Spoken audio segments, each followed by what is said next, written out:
Hello, నా పేరు Lakshmisri.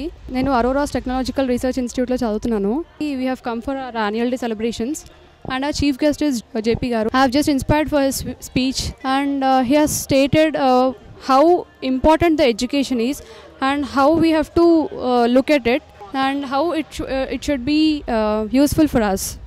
Education ni మనం ఎలా చూడాలి, ఎలా దాన్ని వినియోగించుకోవాలి, సమాజానికి ఎలా ఉపయోగపడాలి అనేది నేను తెలుసుకున్నాను. Education is about the biggest lever, the most important lever in life. దీన్ని కేవలం పరీక్షలు, మార్కులు, ర్యాంకులు ఇలా చూస్తే అంతకంటే మూర్ఖత్వం లేదు. మనిషికి మాత్రమే ఉండే అరుదైనటువంటి అవకాశం. తరతరాలుగా ఇన్ని వేల సంవత్సరాలుగా ఇంతమంది నేర్చుకున్న దాన్ని మీరు కొన్ని గంటల్లోనో కొన్ని రోజుల్లోనో ఒక పుస్తకం ద్వారా ఒక కోర్సు ద్వారా నేర్చుకునే అవకాశం. మనకంటే తెలివిగలలో 50 ఏళ్ల క్రితం ఉండొచ్చు, 100 ఏళ్ల క్రితం ఉండొచ్చు, కానీ వాళ్ళందరికంటే మనకి వాళ్ళు ఎక్కువ తెలుసు. మనం గొప్పవాళ్ళం అని కాదు, మనం మరుగుజ్జులమే. వాళ్ళు ఎంత పొడిగాటి వాళ్ళైనా, మనం ఎంత మరుగుజ్జులమైనా మనం వాళ్ళ భుజాల మీద నుంచున్నాం. అందుకని we can see farther, we can stand taller. That is the purpose of education. Each generation is superior to the earlier generations. You know more than Einstein, you know more than Newton, you know more than every scientist that preceded you. The purpose of education is to ennoble us, to empower us, to fulfill the human potential. Release your energies, your talents. ఏనాడు మర్చిపోబోకండి, అసాధ్యం అనుకున్న దాన్ని సుసాధ్యం చేసేది education. అది తరతరాలుగా ఇన్ని వేల సంవత్సరాలుగా జరిగింది కాబట్టి ఈవేళ మనం ఉన్నాం, అద్భుతమైన లోకంలో ఉన్నాం. మీరంతా గొప్ప కాలంలో ఉన్నారు. చరిత్రలో ఏనాడు లేని అవకాశాలు ఇవాళ మీ ముందు ఉన్నాయి. ఎప్పుడు లేని వనరులు ఉన్నాయి, ఎప్పుడు లేనంత టెక్నాలజీ ఉంది. 20 ఏళ్ల క్రితం మా అందరికీ టెలిఫోన్ కావాలంటే ఈ దేశంలో తలప్రాణం తోక్కొచ్చేది. మీ పెద్దలను అడగండి, మీ తల్లిదండ్రులను అడగండి. ఈవేళ everybody has a mobile phone. See the remarkable change in the world.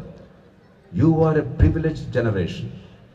You have unprecedented opportunities in human history. You have the resources never before available to any generation. You have technology unmatched in human history. ఓ గొప్ప కాలంలో, గొప్ప లోకంలో మీరున్నారు. దాన్ని ఉపయోగించుకునే శక్తి సామర్థ్యాలు, ఆ ప్రతిభా పాఠవాలు మనకున్నాయా లేదా, అందుతాయా లేదా? That is the challenge of education. ఎన్ని మార్కులు వచ్చినాయి, ఎన్ని ర్యాంకులు వచ్చినాయి, I'm absolutely unconcern. I'm least impressed about your ranks and marks.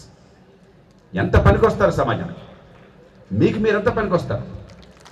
సమస్యలు ఏ మేరకు పరిష్కరిస్తారు? వ్యక్తి ఔన్నత్యానికి కానీ, సమాజ ఔన్నత్యానికి కానీ మీ ప్రతిభా పాఠవాలు ఏ మేరకు ఉపయోగపడుతున్నాయి?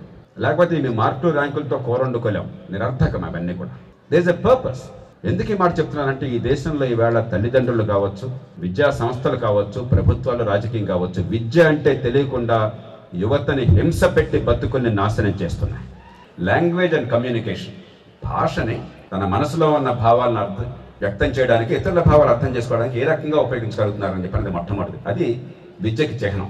2, సింపుల్ అరిథమెటిక్ అండ్ మ్యాథ్స్, దాన్ని ఎలా అప్లై చేస్తున్నారు, knowledge. 3, logic. All science is logic. Science is not about formula, it's about logic. Observed facts నుంచి కంక్లూజన్స్ ఎట్లా డ్రా చేస్తున్నారు. తెలివితేటల్లో ఈ దేశంలో పిల్లలు ఎవరికి తక్కువ కాదు. మీ తల్లిదండ్రులు చేసే త్యాగం ప్రపంచంలో మరే దేశంలో చేరు. రిక్షా కార్మికులు సైతం శక్తికి మించి నెలకి 1000-2000 రూపాయలు ఖర్చు పెట్టి పిల్లలు స్కూళ్ళకు పంపిస్తున్నారు. ఈ పిల్లలు బాగుపడతారేమో అని చెప్పారు. మిమ్మల్ని హింస పెట్టేటంతగా ఇంటర్మీడియట్ కానీ, 10th క్లాస్ కానీ, ఇంకోటి కానీ ప్రపంచంలో మరి ఎక్కడ అంత హింస పెట్టారు. ఇది పిల్లలు తప్పుగా, తల్లిదండ్రులు తప్పుగా, సమాజం తప్పుగా. కానీ విద్య అంటే ఏమిటో తెలిసిన రాజకీయం, పరిపాలన లేదు. కొద్దిమంది అధ్యాపకులు, మేనేజ్మెంట్స్ తప్ప మంచి విద్య అందిద్దాము అన్న ఆలోచన, ఇంగిత జ్ఞానం లేదు. పనికి మాలని విద్య అందించి పనికిరాని వాళ్ళని సమాజంలో తయారు చేసి అగాధంలోకి నెట్టేస్తున్నారు.